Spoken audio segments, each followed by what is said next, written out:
Živijo, sem Matej Cepin in poslušate 22. epizodo podcasta Goreči grm, objavljeno ravno na Mednarodni dan podcastov. V njej gostim Branka Cestnika, enega redkih pisateljev med duhovniki, vsekakor pa enega zelo redkih duhovnikov med pisatelji.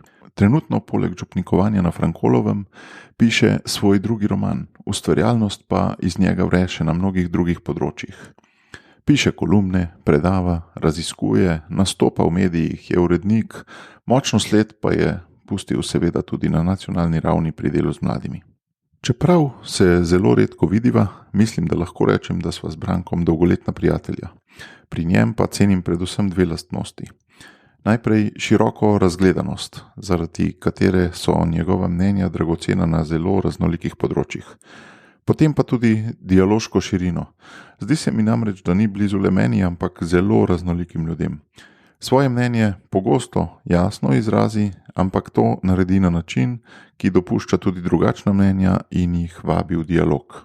To pa je v teh časih, najbrž se strinjate z menoj, zelo pomembna in tudi zelo redka lastnost. Preden gremo na pogovor, pa še eno obvestilo.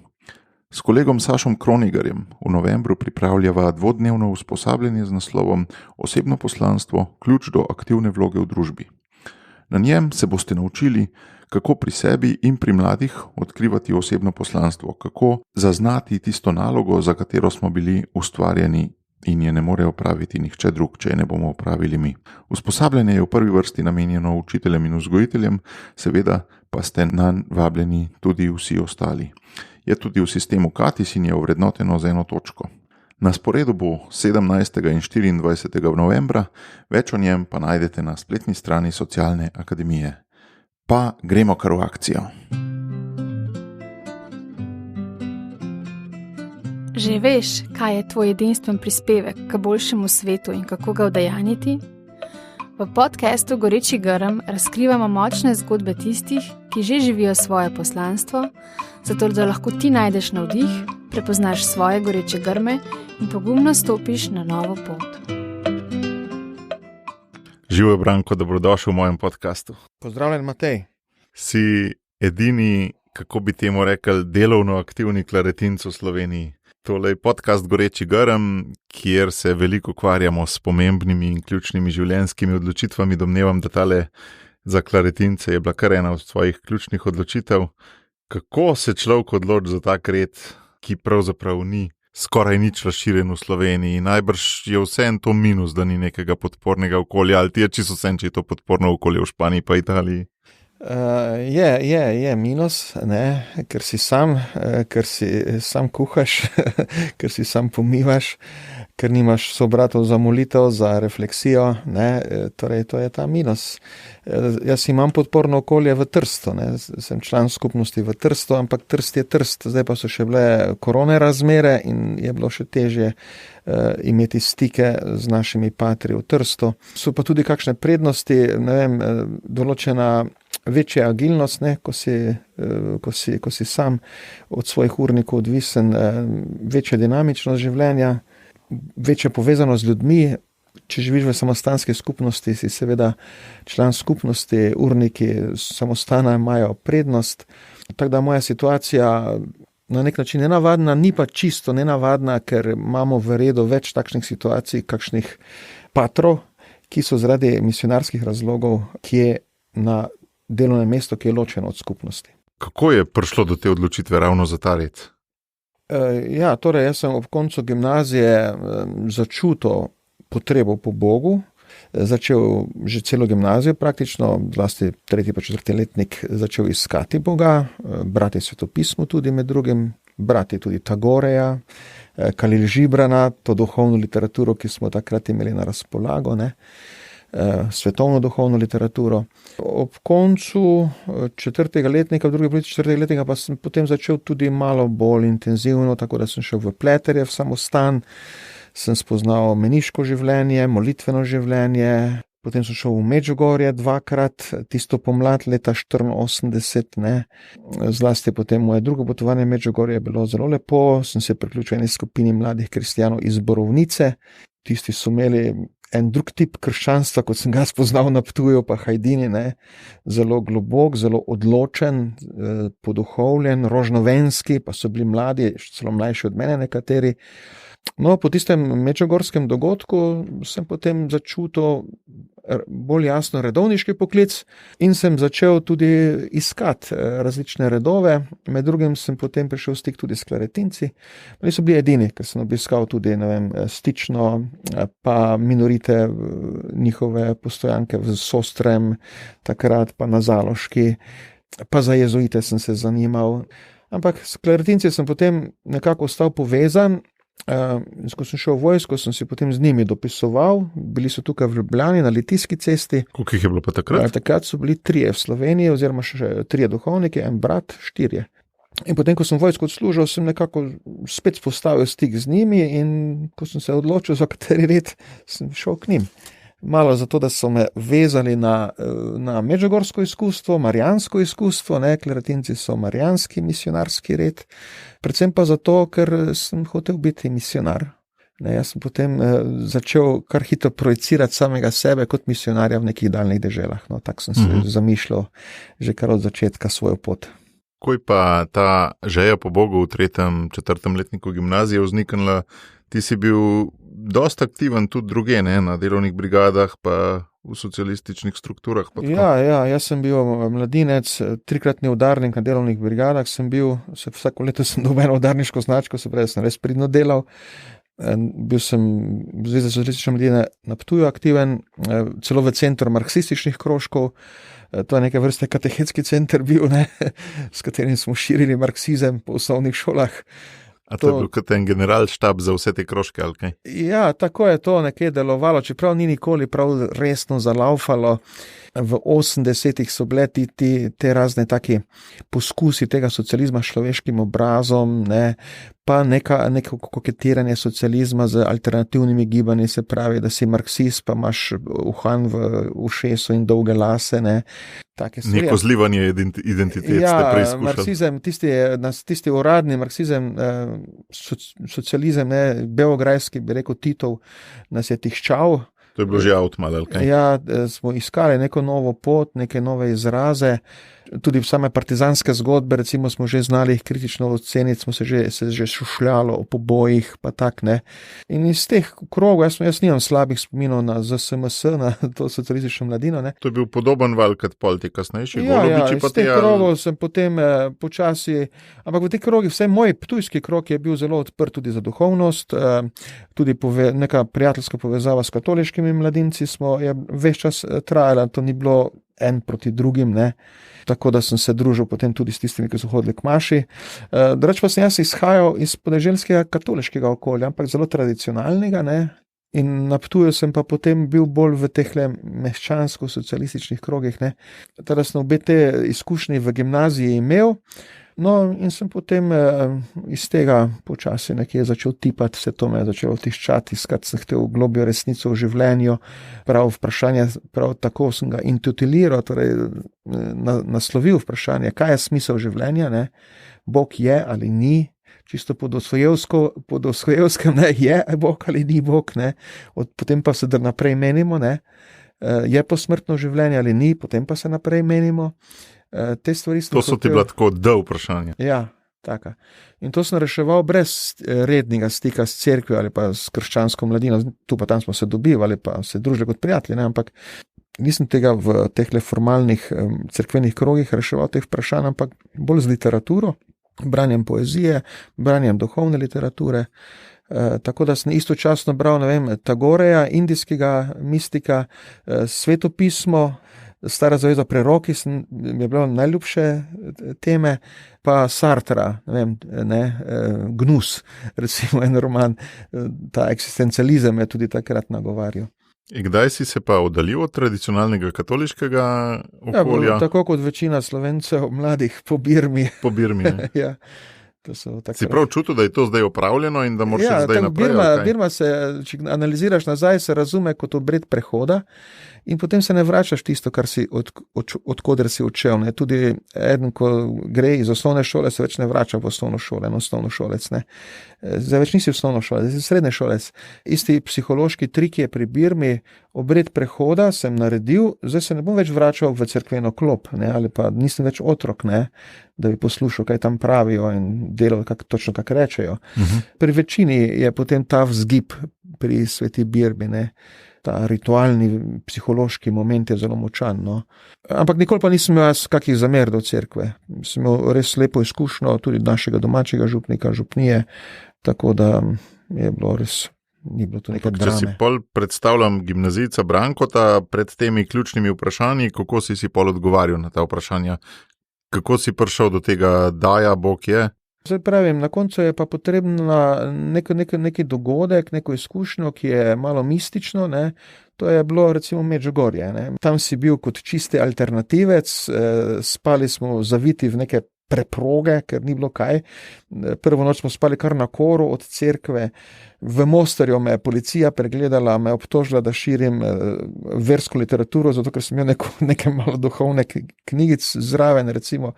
In so me zelo grdo obravnavali, celo peljali so me na postajo milice v Mostarju. Ne. Čeprav takrat si se ti še vedno imel za socialista. Ja, eno in drugo. Jaz sem še potem, po Medžugorju sem še šel v mladinsko delovno brigado, ne. Pa sem še eno značko dobil po tistem, ne. Torej, eno in drugo je bilo nekje v meni, no. In potem sem počasi dozorel seveda do tega spoznanja in me zelo privlačilo zlasti kontemplativno, molitveno življenje, bi rekel malo ekstaza, ne. V tem sem na nekem momentu doživel ali videl tudi neko popolno novost, popolno predrugačenje sveta, sebe, totalno alternativo vsemu, kar je, celo alternativo življenju, državi, neke vrste, bi rekel, duhovni anarhizem me pograbil v določenem trenutku. Jaz sem potem neko v šolo hodil, so me potem izključili zaradi preveč neopravičenih. Ne. Res? Iz gimnazije? Ja, mene so iz 2 gimnazije izključili, če sem iskren. Iz vojaške najprej, potem še pa iz ptujske. In pol, kako se je to razpletlo? Ja, potem sem naknadno nazaj delal izpite, ne, po odsluženi vojaški roku, da sem potem imel pogoje za fakulteto. A vojsko si šel služiti v bistvu brez gimnazijske izobrazbe, kot osnovnošolski? Torej, ja, z nedokončano gimnazijo v bistvu, ne, 3-letnike sem imel priznane gimnazije, 4. ne. In vojsko sem šel služiti, potem pač streljačka pašadja na bolgarski meji, no, to je bila moja destinacija vojski, čeprav sem potem, ko sem v kasarno prišel, so me premestili iz streljaškega, se pravi iz pehotnega oddelka, tistega, ki je najbolj nastradal, v vezo, v telefonijo, tako da ni bilo tako hudo, vsaj fizičnega vidika ni bilo tako hudo. Tam si saj svoj mobitel dobil, ne? Ja. Telefonsko centralo, takšno, da je cel avto vozil, ne. Kako je pa tvoje sorodstvo in to sprejel to, da nisi imel gimnazije narejene? Jaz nisem iz meščanskih krogov, ne, kjer se pričakuje, ker so visoka pričakovanja v izobrazbi, jaz sem delal so kmečkih krogov izhajal, tako da potem, ko sem pokazal, da če tudi nimam izobrazbe, tisti hip narejene, da sem pripravljen takoj delati, ker sem prišel takoj delati, ne. Aha. Pa takoj domov prinesel neko malo plačico, pa tak, to so bile kmetijski kombinat Ptuje rabo pridne roke, opekarna Žabirk Ptuje rabila pridne roke, kakšni kmetije so za popoldan rabili pridne roke, ko je trebalo spravljati seno in take stvari. Jaz sem se prikazal in sem šel delati, ne, in meni to nikoli ni bilo težko fizično delo v šusu. Torej, pa to gre z identiteto alternativca skupaj, fizično delo? Mogoče danes ne več. Ja, ne vem, no, takrat je pa šlo. Meni ni bilo težav, no. Težko fizično delo, pa ne vem, tagore, pa štarter zvečer pred spanjem. Ne. No, sej, če si pol udarniške značke dobival, res ni problem bil. Ne. Pač jaz sem vzgoja za fizično delo bila pač na podeželju izjemno močna. Ne.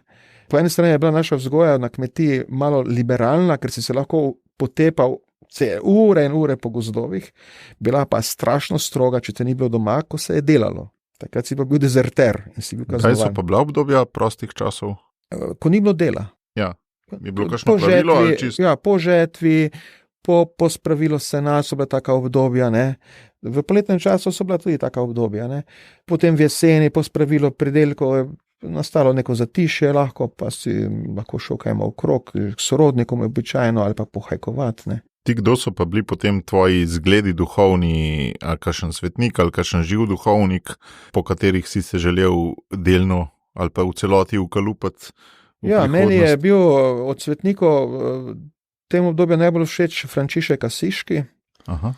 To kot Ptujčan ni težko, ker Ptuj je takrat imel Frančiškovih redov tam. Je imel 2 minoritska samostana, pa en kapucinski, ne. Je bil celi Frančiškov, še danes ima ta Frančiškov pečat Ptuj. Od domačih duhovnikov pa škofijski duhovnik Pucko Pavel, ki je bil naš župnik, ne, taka tenkočutna duša, pridna. Ti je rad všeč, ali kaj? Ja, on mi je bil... Je bil alternativc, ali ti je bil... Ne, on je bil duhovnik, marljiv, delaven, prijazen, ustrežljiv, poslušal je, se posvetil človeku. Takšen duhovnik je zelo klasičen na nek način, ne, ampak vendar presegajoč neko birokratsko duhovniško držo, neki klerikalizem. Tisti duhovnik mi je potem bil res vzor, vse sem ga potem naprosil za mojega novomašnega pridigarja mojega. Ta misijonskost tvojega redu se mi zdi, da se pri tebi kaže v tem, da si po en stran zelo lokalen, podeželski župnik, na drugi strani pa dosti v stiku s temi evropskimi tokovi, predvsem Italija, Španija in tako.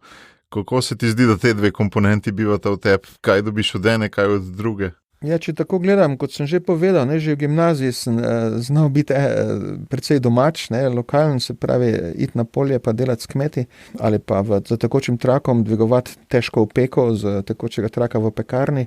Obenem pa tudi brati literaturo, hoditi na slikarske razstave in tudi kako pesmico zapisati, ne, pa meditirati svetopisanske odlomke, recimo, ne.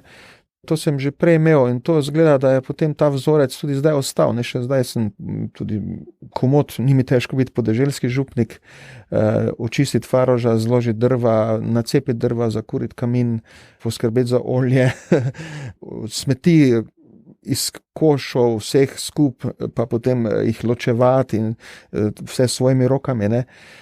Obenem pa, ne vem, se ukvarja tudi s kako visoko intelektualno vsebino, ne, to mi ni težko. Jaz bi celo rekel tako, ne, da to je, bi vsak zrel človek moral biti teh 2 razsežnosti sposoben, se pravi, da mu roke znajo delati, ne, fizično in da zna tudi misliti ali pa se ukvarja z intelektualnimi vsebinami. Po vzoru starih kartuzijanov, vsak kartuzijan, ki je bil vrhunski intelektualec, prepisovalec knjig, govorimo o srednjeveškem kartuzijanu, ne, in zdajšnjem kartuzijanu, torej kontemplativen človek, človek uma, intuicije, ampak vsak pa mora obvladati enoročno spretnost, ali si čevljar, ali si tesar, ali si lončar in obenem imaš svojo delavnico kar zraven celice, ne. Torej roke in obojno je pomembno. Kaj pa tebi da ta kozmopolitanska dimenzija tebe? Pa kako se to dogaja? To ti pač bereš dnevne tiske, parkrat greš tudi za nekaj mesecev služiti ali pa let celo, ne? Tja. Ja. Kako to? No, torej, jaz sem potem zelo zgodaj šel v Italijo, se pravi 21-22 let star sem že bil v Italiji. Najprej sem se italijanščino naučil, potem sem se vrnil nazaj, da sem naredil te izpite za nazaj za gimnazijo, ne. Potem sem pa še takrat si bil že v redu? Ja, takrat sem že bil v redu. Če nisi imel gimnazije dokončane, si že bil v redu? Ja, se to ni ovira. Jaz sem znotraj reda potem to še delal. Mislim, kot pripravnik, ne, nima še uradnega statusa člana reda, ne. In potem so me kar poslali v Rim. To pa je bil en preokret, ki ga nisem pričakoval. Jaz sem si že razmišljal tako, da bom enkrat šel v nekaj misijone, ampak da bom pa že kar na začetku študija šel v tujino, pa kar v Rim. Tega nisem pričakoval, ampak so takrat se tako odločili, ker je pač v Rimu se vzpostavila ena študentska skupnost in so rekli, naj tudi jaz kot Slovenec pridem zraven. Seveda Rim pa je Rim, ne. V Rim pa vse pride skupaj in vse, kaj češ imaš. Od tistih spominov na komunizem, ker smo v sosednji ulici imeli sedež četrtne komunistične partije Italije z rdečimi zastavami zunaj, ne, do ogromno cerkva, nun, zgodovine, narodov vseh koncev, ko pridejo v Rim študirati, delati in naenkrat v letu dni postaneš še manj, v parih mesecih se preobraziš v kozmopolitana, se pravi v prebivalca tega planeta, ne. ker imaš že na fakulteti sošolce vseh 5 celin, iz ogromno narodov. Jaz sem recimo se zelo dobro znašel z Afričani iz vzhodne obale, Mozambik, Zambija, pa s Kamerunci recimo, s temi sem se dobro našel. Medtem ko pa z Američani, ki so prihajali še sredi novembra v kratkih rokavih in nosili Coca-Colo v roki, nisem nikoli prav skupaj prišel, recimo, ne. Pa smo bili sošolci, ne. Pa z Indijci, no, tudi z Indijci sem se kar lepo povezal. A če te prav razumem, bi lahko rekel, da ti to leto najbolj poskočila tvoja razgledanost? Pa tvoja... Ja, in tisto prvo leto gotovo, ne, potem dejansko si se moral sproti učiti, opazovati ljudi, se jim približati, jih poslušati, kaj ti govorijo, kakšni so, ne. Tako, se z njimi primerja tudi, no. Recimo po prvem letu sem Zdravo Marijo znal zmoliti v 8 jezikih. Ker sem se toliko družil z ljudmi, pa tako, in potem smo molili v takem jeziku, pa takem sem se vse naučil. Pa je bilo kdaj zaradi te intenzivnosti tudi težko? Oziroma, kateri vidiki so ti bili težki? Potem je pa recimo na Zdravju se pa pozna veliki šok, kulturni, miselni, tudi napor v študiju, ne. Jaz sem kar nekaj na univerzo prišel z nekimi filozofi in jaz sem potem na začetku imel prve mesece prebavne težave, ne, močne, tako da so mi začeli dietno kuhati. Se rekli, tako mlad, pa že moraš belo jesti, reče Italijani, no, in bianco, se pravi brez paradižnikove omake, ne. Torej je bilo naporno, no, tiste prvo leto psihično tudi, ne, ker si moral, jaz tudi nisem vedel, kako bom na prvem izpitu, ne.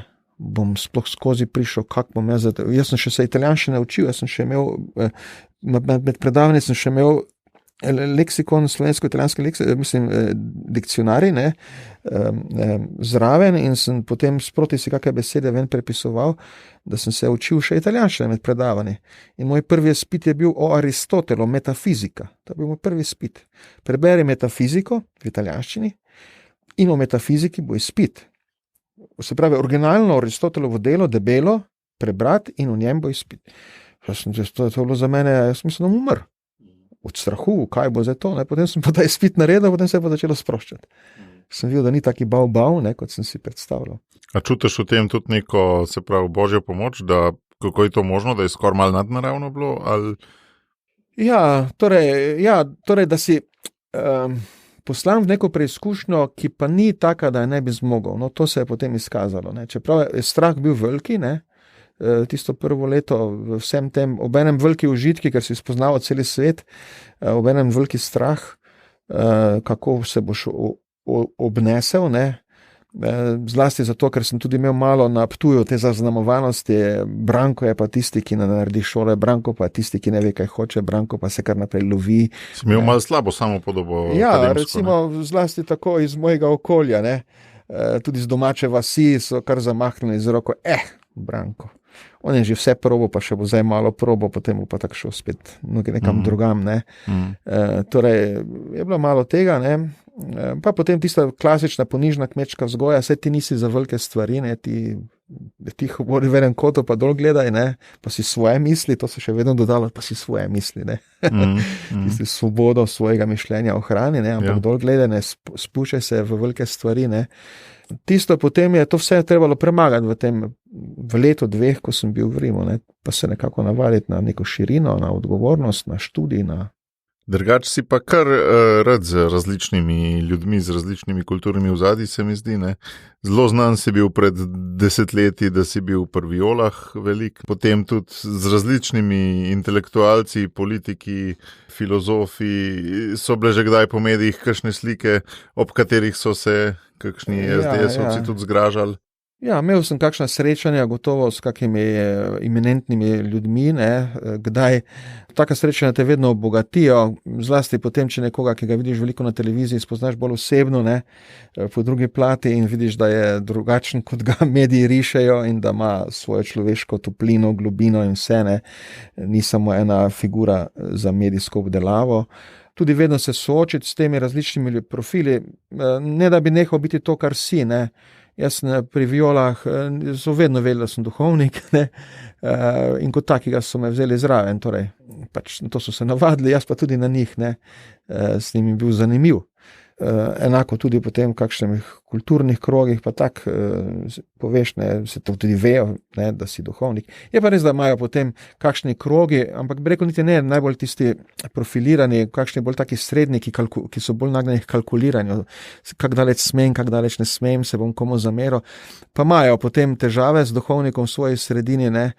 Recimo en dijaški dom v Ljubljani, en vzgojitelj je rekel, ti si tak zanimivi lik, kako bi bilo fajn, če bi ti prišel med naše dijake, ne, pa tudi pač državni, civilni dijaški dom, in je potem v 2 letih poskušal parkrat, pa ni dovolj dovoljenja, ker sem duhovnik, ne smem. Ne. Recimo, ampak to je ta bolj srednji krog, ne, ki se boji duhovnika, ki se bolj kot duhovnika boji, kakšne bo imela posledice v svojem, ne vem, po neki svoji institucionalni ali pa celo politični liniji, ne.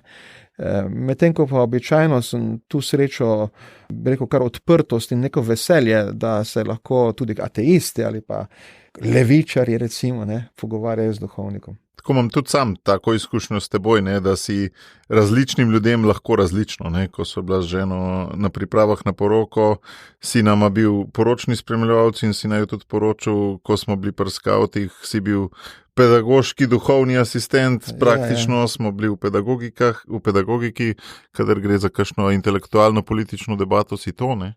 Si to pač ti, ali se zavestno skušaš empatirati v tistega človeka? Ja, torej, zdaj vsak, ki je v srečanju z drugim, pa če ima veliko srečanj, mora imeti tudi trdno stališče, ne, obenem.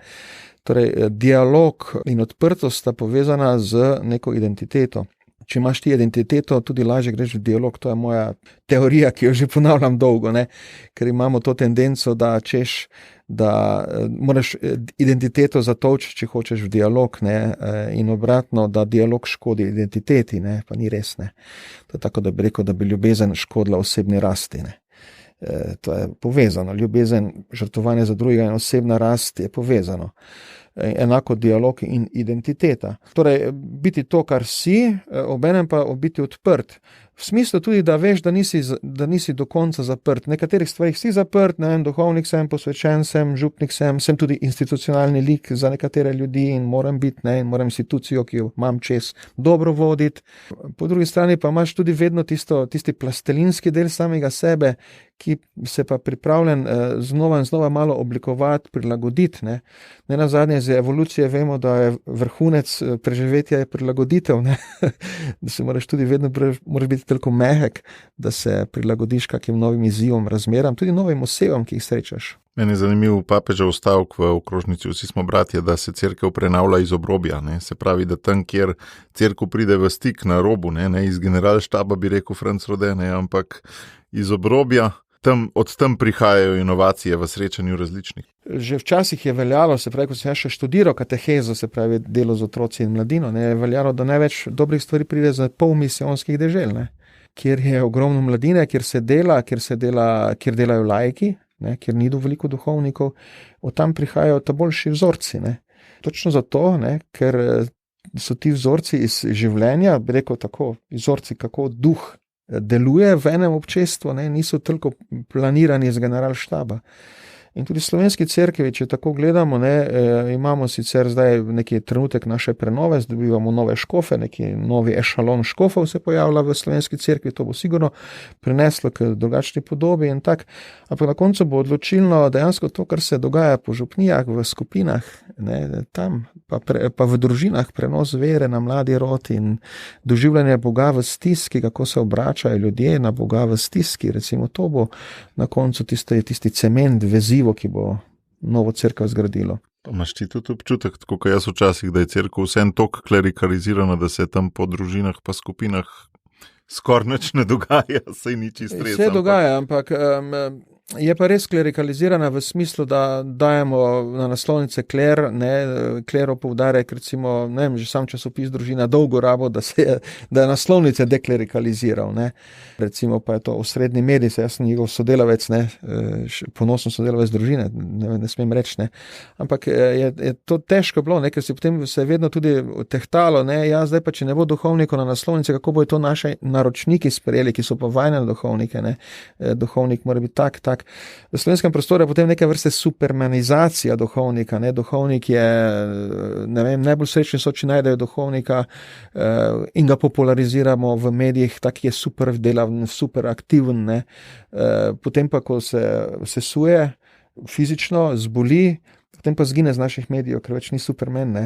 Mi imamo zelo težko situacijo, zdravstveno situacijo med duhovniki, ne? Stari so, zdravstveni problemi, ampak še kar vztrajajo na svojih položajih, delajo pridno, ne? Ampak to se prikriva. Ne? Mi pač nekako opisujemo duhovništvo še vedno v nekih lepših zadevah. In kakšen župnik želiš ti biti, da nisi preveč Superman, da nisi izpostavljen izgorevanju? Da se okrog tebe začenja to brbotanje. Kaj je tisti recept? Jaz sem podeželski župnik, ne, jaz sem Superman. No. Od mene se pričakuje, da sem Superman. Ne, jaz sem še v tem vzorcu in to je ena mojih porazov. Jaz sem si predstavljal, da bodo ti vzorci hitreje minili, ne, pa da z malo dobre volje, da jih bomo presegli, ampak na podeželju je to zelo močno. Ne, torej. Če imamo zdravega župnika, ne rabimo katehetov. Vse imamo njega, kaj pa bo, če ne bodo otroci z župnikom v stiku, pa od njega se učili. Župnik mora biti, ne. Če bo župnik za, potem bo, če ne bo, ne bo, ne. In to pričakovanje od duhovnika je še vedno močno. Problem je, ko ena taka župnija, ki ima močno pričakovanje od duhovnika, pa da še ima tudi mladega, zdravega duhovnika, pridnega, ne, da potem naenkrat ostane brez, ker škof ga pač premesti in gre v soupravo. Potem so pa v šusu križevi poti in jok in stok. Ne. Slovenska cerkev je tu zamudila kakšno desetletje v teh pripravah, bolj načrtnih, bolj jasnih pripravah. Na zelo preprosto vprašanje bi si morali vse župnije odgovoriti. Ne. Kaj bo, ko ne bomo imeli več duhovnika? In kako se že zdaj pripravlja na tisti trenutek? Ne. A veš, da meni gre pa to vprašanje tok na jetra. A ni pravo vprašanje, kako izkoristiti darove vsakega posameznika, ne glede na to, ali je laik ali je duhovnik? A ni to že tudi, če bi bilo dosti duhovnikov smiselno in potrebno? Če ne bi bili tako klerikalizirani, kot smo. Ne? Enkrat je papež Frančišek rekel, da smo ene cerkvene sredine in slovenska že taka, ne? Klerikalizirani tako, da laiki na kolenih prosijo, da bi bili klerikalizirani. Ne? Se pravi, da bi duhovnik namesto njih mislil, namesto njih delal čim več, ne? In da oni samo lepo se peljajo na ladjici, ki jo duhovnik vesla. Ne? Ta vzorec je pri nas zelo močan, no? In zato pa je mogoče ravno potrebno to šokantno vprašanje, da ljudi malo ozavestimo. Ne? Hočeš reči, na mojega ga ne bojo niti poslušali, tvojega bojo pa saj. Jaz sem enkrat pri pridigi preprosto z prsti na roki štel župnije v naši dekaniji, ki imajo prazne župnišča. In sem jih naštel od 9, 4 prazna. Ne? Zdaj smo že 5. Torej, da ni župnik fizično ne stanuje notri. Ne? Potem ljudje malo poslušajo, in potem ampak potem, ko imamo naslednjič srečanje ŽPS, pa so spet enako nemočni. Ne? Se še dokler še imamo vas, pater, ne bomo zdaj se s tem ukvarjali. Ne? Strah pred spremembo oziroma pred izstopom iz cone obdobja. Ampak po drugi strani se pa spomnim pred, ne vem koliko je zdaj, 20 leti, ali kdaj si ti to prevzel Frankolovo? 18 let nazaj. Sem kar zadev, da si pa prav rekel, da zdaj se pa počutiš, da si v enem naslednjem življenjskem obdobju, da si, jaz sem te tako dojel, kot da zdaj si pa rad v foter, nekako, no. Ja, to je pa povezano za službo župnika, ne. Župnik, ti si dejansko potem duhovni oče, večji skupini ljudi, se pravi 1000-1500 ljudi, imaš teritorij, ne, imaš neko zagrajeno okolje, za katerega si odgovoren, hiše tam moraš poznati, ljudi moraš poznati, ljudje moraš biti na razpolago, kadar te rabijo. Potem moraš stopiti na čelo nekih večjih projektov, recimo obnove, ne, so bili že taki, v mojem primeru je bilo to, mi smo par let samo obnavljali strehe, ne. To so velike stvari, no, denar iskati, delati, vse organizirati, ne. Plus peljati recimo neke nove stvari, kot je oratorij pripeljati, ki ga nikoli ni bilo, ne. Jaz sem se z otroci lovil okoli cerkve, pa ena gospa prišla, da me bo še sopis dala, ker otroci ne smejo skakati okrog cerkve. Recimo, ne. Tam globoko na podeželju je pač tak, ne. Otrok ne sme skakati okrog cerkve. Cerkve mora biti smrtna tišina, ne. Pa okrog nje tudi, ne. pa skavte smo pripeljali, ne, v to naše okolje. To so potem veliki projekti, za katere se zavzameš in jih moraš speljati in dejansko potem čutiš to neko obdobje zrele odgovornosti, ne, tudi moči, da nekaj narediš, ne samo odgovornost, ampak tudi moč imaš, pooblastilo, da ti nekaj narediš, no, in to moraš to obdobje izkoristiti. Pa ti je bilo všeč to? Ali ti je bilo bolj biti ptiček na veji? Ja, saj sem tudi prej pridno delal v raznih mladinskih projektih, ne, v Škofiji Maribor, sem bil zadolžen za študente in mladino, ampak seveda tam so ti mladinci, pridejo pa grejo, njihove matične občestva so njihove župnije, jaz sem se to vedno zavedal. Oni so v Mariboru za nekaj časa, spadajo pa v Lenart, Ljutomer, Mursko Soboto, Laško, ne, tam so njihove matične župnije. In jaz moram tu pomagati župnikom v Lenartu, Ljutomeru, Mursko Soboto in Laško, da bo njihov študent, ta čas, ko je v Mariboru, rastel veri, ne, da ne bo izgubil vere in da bo nekaj še pridobil. Si bil podizvajalec, ne? Zdaj, ja, ampak na koncu pa je zdaj si pa gazda. Ja, je tvoj cilj, da gredo od tebe, ne. Medtem ko pa v župnije pa grejo samo, če jih pokopleš, ne? Ja, tu pa grejo samo, ko jih pokopleš od tebe, ne, pa še takrat jih potem maše za njih raj, ne, pa za njihovo dušo še dolga leta, potem, ko že grejo, še imaš kako mašo za njega, ne. Ne vem, a se mi sam zdi, da zdaj, odkar si pa romanopisec, si pa malo manj zagnan tudi z vsemi temi. A je to pač, da si zdaj dejansko pripeljal te projekte, si rekel, oratorij, skavte, obnove in zdaj ni več treba toliko energije vlagati in jo lahko presežke energije vlagaš v druge stvari, ali te je malo minil, si se malo naveličil? Zdaj je bilo tako, no, da eni projekti so se res prišli do enega vrhunca, šli malo tudi v krizo, recimo skavte zdaj niso tako močni, kot so bili, ne. Tudi oratorij je pri nas nehal, ni bilo prenosa na naslednje animatorje, potem pa korona naenkrat še udarila zraven in smo potem obtičali. Ja, obnove so se pa nehale, tista je moja velika skrb za obnovo stavb, torej jaz sem obnovil 9 streh, ne, v 8 letih. V prvih 8, 9 streh, in to resne strehe, ne, to niso dvokapnice iz družinske hiše, ne. Potem to se je nekako zaključilo, potem pa se je zgodilo res to, ne, da sem začutil v sebi nekaj, kar bi še lahko dal, ali pa nekaj, kar bi še lahko jaz v sebi odkril. In če bi me vprašali, ne vem, marca 2017, če mislim napisati roman, bi rekel, nekaj si zmešan. Aprila 2017 pa sem ga začel pisati, ne. Sem se pustil presenetiti enemu navdihu, nekim muzam, in sem se vrgel pač v eno čisto novo, v bistvu novo življenjsko obdobje, ja. Kakšen je bil pa ta goreči grm? Znaš kakšno zgodbo s tem v zvezi povedati? Kdaj je kliknilo? Kako je to izgledalo? Ja, točno, ker še se dostikrat tam mimo peljem. To gre za eno smreko na Konjiški gori. Sedel sem pod njo, bila začetek aprila, zaključek postnega časa, en ponedeljek je bil in sem šel gor in je bil tako sončen dan, takrat spomladi sončni dnevi tako pašejo, ne. In sem se vsedel k smreki. Ne vem pa, zakaj sem tisti dan vzel s sabo eno knjigo, debelo knjigo, Zgodovina krščanstva v luči virov, pisnih virov, torej v luči virov od Metoda Benedika. No, in tisto knjigo sem vzel v rukzak, sem jo dal in sem šel z njo v hribe. In tisto knjigo sem potem prebral poglavja, ki se tikajo ptujskega krščanstva, Viktorina Ptujskega in kar je bilo pred njim in za njim. Pa sem sedel pod tisto smreko, sem še pozdravil ene gozdne delavce, ki so podirali malo višje drevje, pa so potem šli ob 2 domov. In potem me tam pičlo, to mora biti zgodba. To ne more biti, to je ena zgodba enih ljudeh, ki so bili, ni bilo malo, bilo veliko občinstvo, bilo 1000 ljudi, ki so verjeli, že okrog 300 na Ptuju, na tem Ptuju, kjer sem se jaz rodil, kjer sem jaz hodil v šolo, ne, kjer sem jaz krave pasel, dobesedno, ne.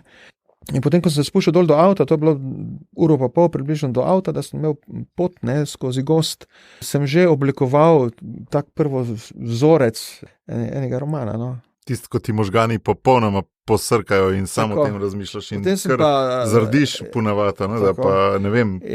In drugi dan pa sem kar začel pisati. Nisem veliko razmišljal, en prizor sem si postavil, začetni prizor, en pogan, pa en kristjan se sreča na eni cesti, kristjan potuje proti Ptuju, on bo prinesel krščanstvo na Ptuju. Ptuj, pogan, je pa en vojak, ki gre v penzijo in bo svojo penzijo doživljal na Ptuju. Tu bomo začeli. In tak sem ta prizor postavil v Sremsko Mitrovico, tam blizu, ne, ob cesto. Tu sem začel. In takrat si že bil odločen, ali je bil to še vedno eksperiment? Si že bil odločen? Ne, takrat sem že bil odločen. V eksperiment v smislu še, ne, ker se nisem nikomer posvetoval. Jaz sem leto pa pol delal samo zase. Nihče, razen zakonska skupina in skavtski voditelji niso vedeli, kaj delam. Na zakonski skupini pa sem mogel povedati, ker na začetku tisto vprašanje, kako si preživel ta mesec. Ali pa pri skavtih, ne, ko imamo srečanje skupnost voditeljev, prva točka, kako si, ne, in potem moraš povedati, nekaj sem se lotil pisati in zdaj pišem več ur na dan in mi spreminja življenje in tako sem potem tam razkril. Drugače pa sem delal leto pa pol zase, no, in po letu pa pol sem stik stopil z založbo, da sem jim najavil neki tekst, pa če jih bo zanimalo in tako. Pa še to kar na Pločniku, ker sem srečal gospoda Simona Ozvatiča na Pločniku. Kako pa ti je spreminjalo življenje, kaj si rekel, da ti spreminja življenje? Ja, urniki se začnejo spreminjati, ne s pisanjem. Urniki najprej loviš tistih par ur skupaj, ko nisi moten, vsak dan jih moraš najti nekaj ur, to sem našel potem med 9 pa 12 ur dopoldan. To sem si tako naredil. Potem spremeni se intelektualno življenje, ker začneš raziskovati ene stvari, ki jih nisi še raziskoval, arheologija antična.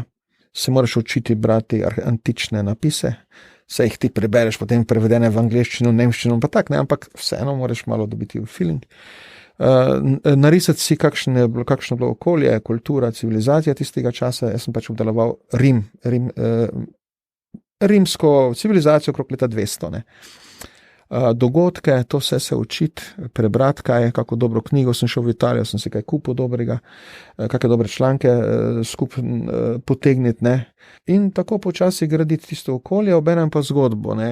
In to je bila tudi ena velika šola, ne. Jaz zato tudi ta roman, prvi roman Sonce Petovjona imenujem učni roman. Koliko je pa to odklon od biti župnik, pa biti duhovnik, ko vseeno, ne, bi nekdo rekel, ste redki, pa še tisti, ki greste pol delati druge stvari, ne? Ker če bi toliko časa namenil popravljanju avtomobilov, recimo, ne bi bilo v redu, ne? Ja. Zakaj pa to pa je, ne? Ja, prvič, ne, ena zgodba, ki ni povedana. Mene je pač šokiral ta nacionalistični pogled na zgodovino krščanstva v Sloveniji, ne. Ko da pred krstom pri Savici ni bilo zanimivega krščanstva pri nas in ko da s tistim krščanstvom nijamo nič. To je pa bilo eno antično krščanstvo v Emoni, pa v Petovjoni, pa v Celeji, ne, eno antično krščanstvo, pa v okolici Ogleja. Ampak to krščanstvo, jaz jemljem kot, da smo mi deliči tega krščanstva. Nagovoril pa meni stavek od profesorja Benedika, kjer piše, da se nit, ki povezuje antično krščanstvo in slovansko krščanstvo, potem v 8. stoletju, ko se pa začne pojavljati, ta nit se ni nikoli pretrgala. Kristjani so fizično na tem teritoriju vedno bili. Tudi ko je propadlo država, Rimsko cesarstvo, ko je padal tudi tale vzhodni del, se potegnil stran, ko še je Bizantinsko cesarstvo malo gor segalo tu do Istre in tak, ne, in še so bizantinski del, bi rekel, vzhodni del Rimskega cesarstva še poskušal nekako držati tukaj svojo oblast. Ko je vse to propadlo, je nastalo tam med letom 700 in 800 prazno obdobje, ampak v tistem obdobju se dediči antičnega krščanstva niso izgubili. Oni so potem pričakali Slovane, se pomešali, se slovanizirali, ne, in se nekje tu vključili. Tako da sem potem rekel, ne, obstaja krst pri Savici, ki je naš mit, upravičeno, no, ampak obstaja pa tudi en krst v Dravi. No, okrog leta 200 se je zgodil, na Ptuju verjetno, ne, ta krst, torej prvih kristjanov, ki so fizično prišli sem in fizično ustanovili skupnost.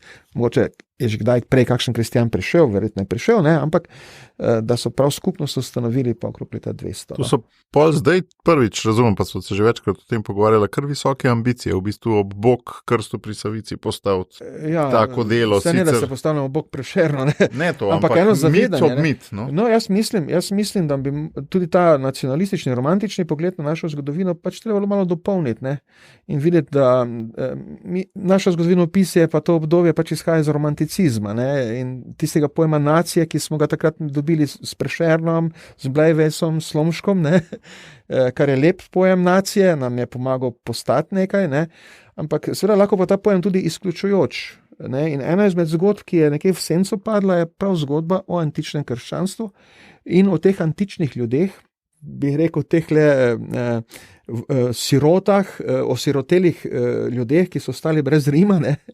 Ki so pričakali Slovane. Ne?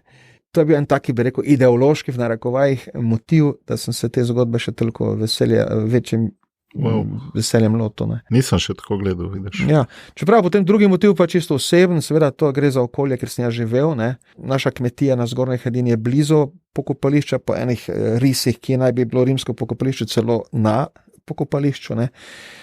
To sem pa potem bil dolžen nekako, bi rekel, svojemu otroštvu. In tem kamnom, ki so bili pod mojimi nogami, pa velikokrat nisem za njih maral. Pa še eno podobnost jaz opažam. Janez Evangelist Krek ima dosti podobnih potez kot ti. Ne? Tudi je z zelo različnimi ljudmi se pomenkoval, bil je na nek način aktiven v političnem premisleku, tudi kot socialni delavec ustanavljal veliko stvari in tako naprej, ne? In bil je tudi leposlovec, ne? Tako da to ti je še manjka. Ne? Ja, no, zdaj največjo socialno gibanje, ne, ki ga je naredil Krek, je pač neponovljivo. Ne. Ampak pri Kreku je bila všeč tista njegova, ne, ko imaš veliki problem, kako bi se ene stvari lotil, imaš tudi rešitev. Loti se, začni. Ne. Samo začeti je treba. Samo začeti je treba, ja. Tako si ti iz danes na jutri roman začel, ne? Tako, ne. Jaz sem rekel, zdaj ga bom začel, kar bo, ne, začeti pa ga treba. Ja, začeti je pa treba, točno tako. Nekaj me zanima, ker moji poslušalci so tudi ljudje, ki si želijo kdaj nekaj v življenju še kakšen mal večji cilj izpolniti, ne, in tudi veliko imajo družine, pa tako, ampak čutijo, da so poklicani še kam drugam, ne. Kako napisati roman? Kako pride do te prepotrebne vztrajnosti, oziroma če mogoče postavim malo drugače, čemu vse si se ti mogel odpovedati na drugi strani? Govoril si, vem, mi že o socialnem življenju, da si se mu veliko odpovedal, blogov tvojih je veliko manj. Kako dosež to vztrajnost, kako se disciplinirati, pa čemu se odpovedati? Tako kot pri tistih stvareh, ne, pred tem dejanjem se posvetujete zdravnikom ali farmacevtom, ne. Nekaj takega je tudi pisanje enega zahtevnega romana, torej je tudi zdravstveno vprašanje na koncu, ne. Hitro začneš sevet, trebuh se ti poveša, vice ti slabša. To gre zraven, pač sedečo življenje se pojavi, ne. Se pravi, te 3 davke si zavestno dal. Trebuh, sivost pa vid. Evo, tako. Vse to nekako pride zraven. In če te potolažem, jaz sem vse 3 že plačal, pa še nisem romana napisal. No, imaš pa studio, pa delaš podcaste, pa druge stvari, ne. Pa otroke imaš, ki jih jaz nimam. Torej, in tak mimo grede. A ni Bojan Požar rekel, da imaš? Ne, tisto je dezinformacija. Ne, Bojan Požar me je takrat zaščitil, ko je bila tista afera. Ne. On je edini pravi novinar, ki je malo šel preveriti še kaj več kot samo tiste naslove. Ne. Dobro, no, kaj sem hotel reči, to so stvari, no, mogoče najtežje je ravno to upad socialnega življenja, ne, ker več družabnosti nimaš, ne, ker ne moreš enostavno imeti, ker družabnost te utruje. Družabnost tudi ima neke svoje zakonitosti, ne vem, zvečer biti skupaj, malo pit, pa jest, ne, recimo, ampak potem to si težek, potem tisti večer več ne moraš kaj delati, drugi dan pa si še tuj lahko, ne. Koncentracijo zgubljaš za družabnostjo, ne, te preveč drugih vsebin prije zrave, čustvenih, drugačnih, koncentracija pa pri pisanju bistvena, si zelo fokusiran na neki odlomek, na neko vprašanje. Tu so bile zdaj pri meni tudi teološka vprašanja zraven, plus kulturološka, plus arheološka, ne, vprašanja, ki sem jih sproti mogel reševati in se jih učiti reševati, ne. To zahteva veliko učenja in veliko koncentracije, ne, in to je res davek, no.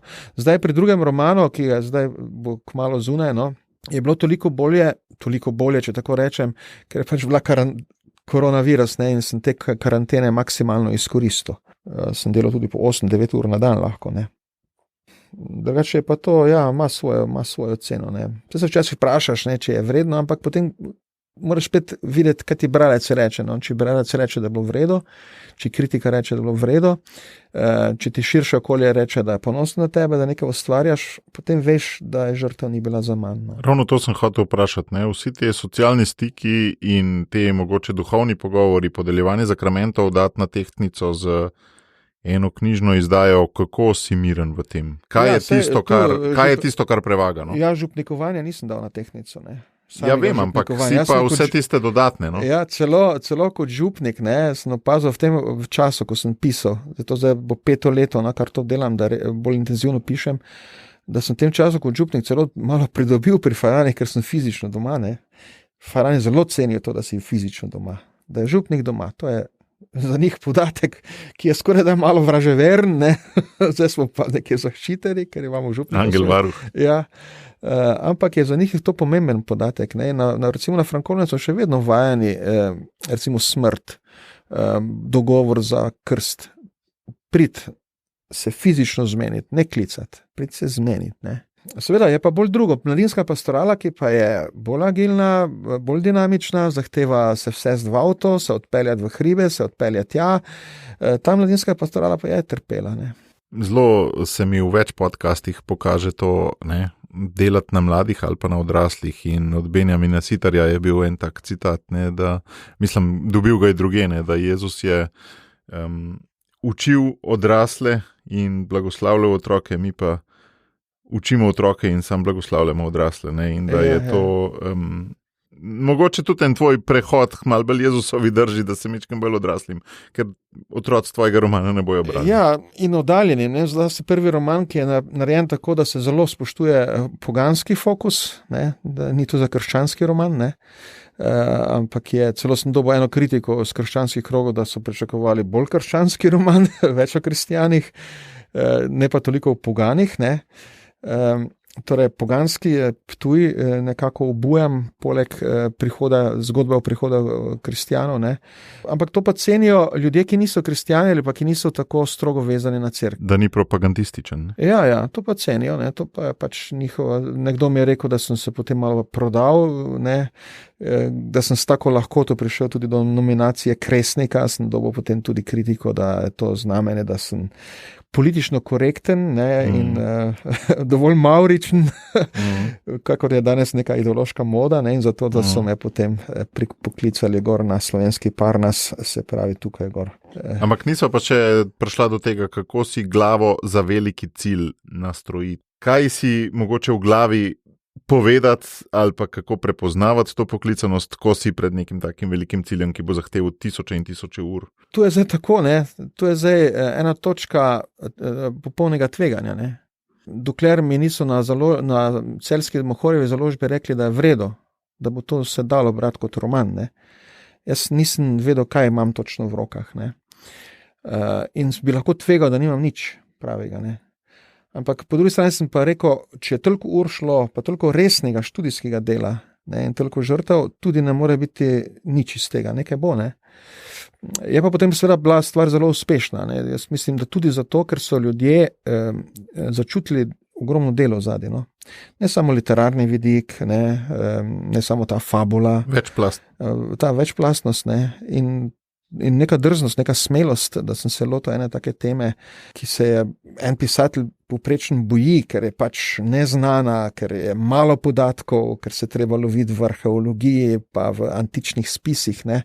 Moraš sprejeti tudi tega, da nimaš zaslombe, da tipaš v noč, v prazno, in to lahko tudi dolgo obdobje, pri meni je bilo leto pa pol, skoraj 2, ne.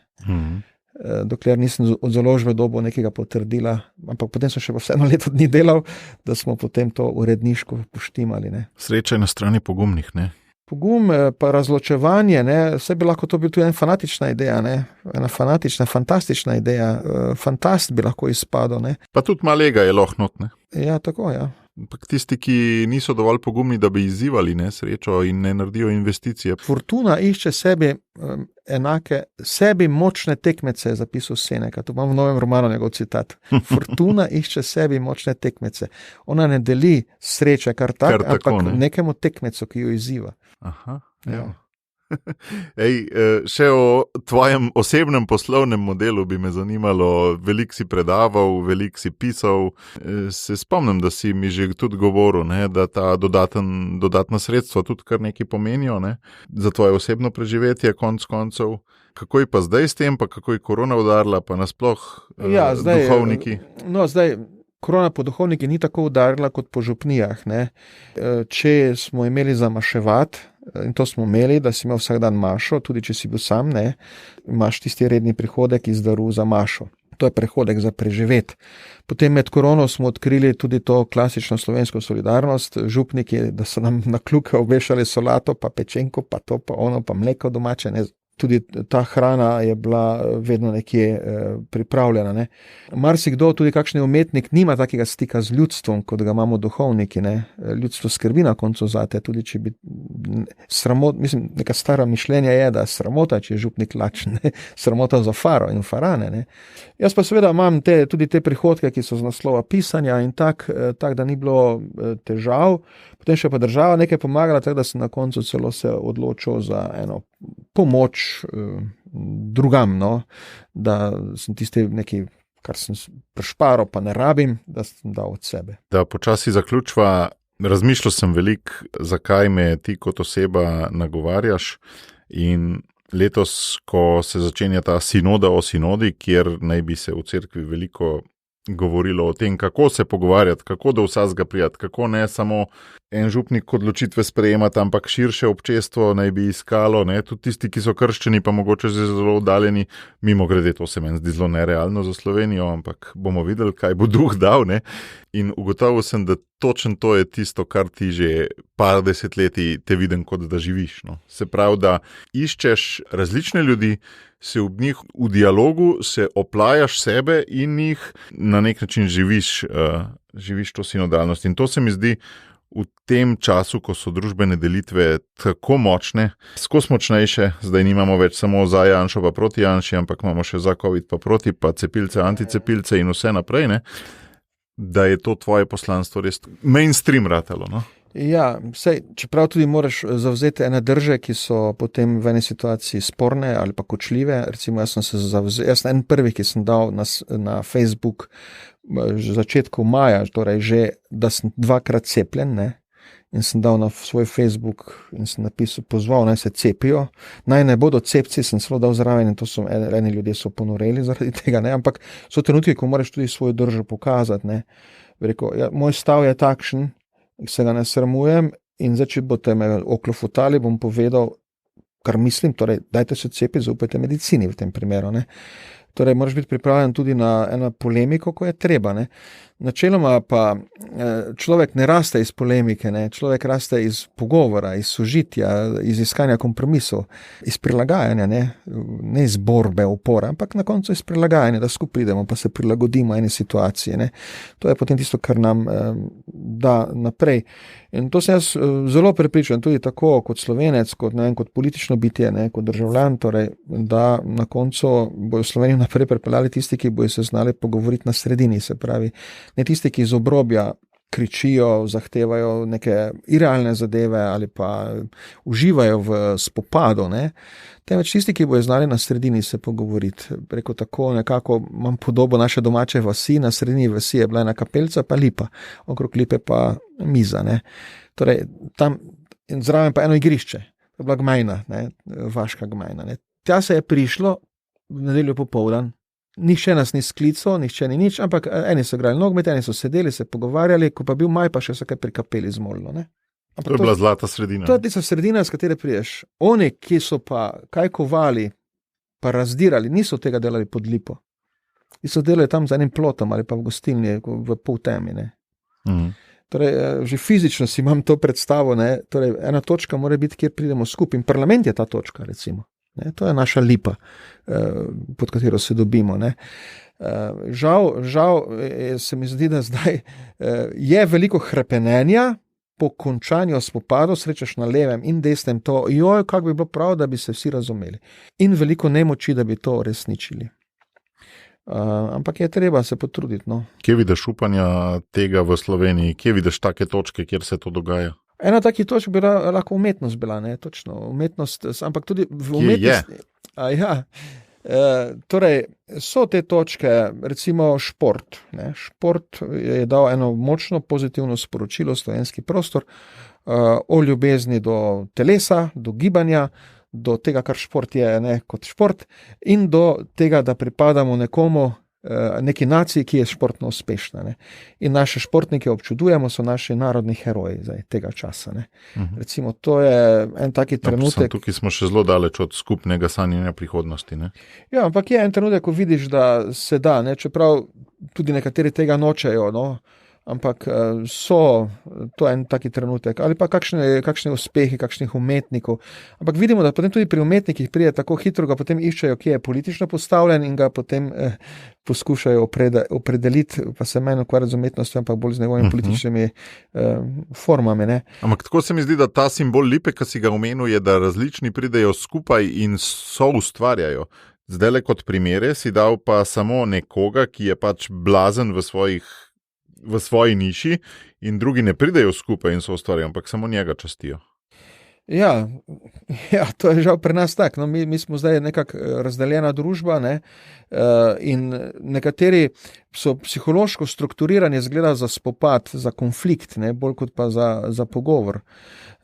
Se tudi v cerkvi imamo to situacijo, se ta cerkev pa družba se tako malo preslikavata, ne, tudi v cerkvi imamo situacijo ljudi, ki nočejo dialoga, ki ali hočejo tak, ali ki so radikalni, ne, ki ne verjamejo recimo v sinodalnost, ne, v to pogovor na sredini, bi rekel. Ampak te prostore je treba načrtno gojiti, odpirati in na koncu nam bojo prinesli tisto umirjenost in sredino in užitek tudi biti tu, živeti tu, se pogovarjati z ljudmi in gladiti spore. Ne. To je smisel te lipe na sredi vasi. Hvala, Branko. Tale najina sredina je v resnici trajala zelo dolgo, pa se po moje sploh ne zavedava, vsaj jaz ne. Hvala ti tudi za vsa ta desetletja, ko si bil tudi moj mentor pri sredinski drži, mogoče. Hvala tebi za vso to delo, ki ga opravljaš v tem prostoru, ki je tudi povezovalno delo, ne, Socialna akademija je povezovalna inštitucija. Bil sem prav vesel, ko sem se pelal skozi Celje, pa sem te videl na dvorišču ene celjske srednje šole, ko si učiteljem in učencem razlagal in se zahvalil sončnemu dnevu, da je bilo to omogočeno. Sem rekel, glej, Mateja, vidiš, tudi tu v Celju, tudi v državnih inštitucijah je cenjen njegov glas. Gimnazija Celje Center ima fantastičnega ravnatelja, zelo dialoškega in sredinskega in mi je zelo užitek. Očitno vas je tam okrog Celja, mora biti neka taka točka, da taki rastete. Ja, nasploh Štajerska, to malo z vinorodnostjo verjetno povezano, se vsi deremo, kregamo drug čez drugega, potem pa rečem, zdaj pa gremo na špricer. No, zdaj pa pejmo na špricer, srečno. Ja, srečno, hvala.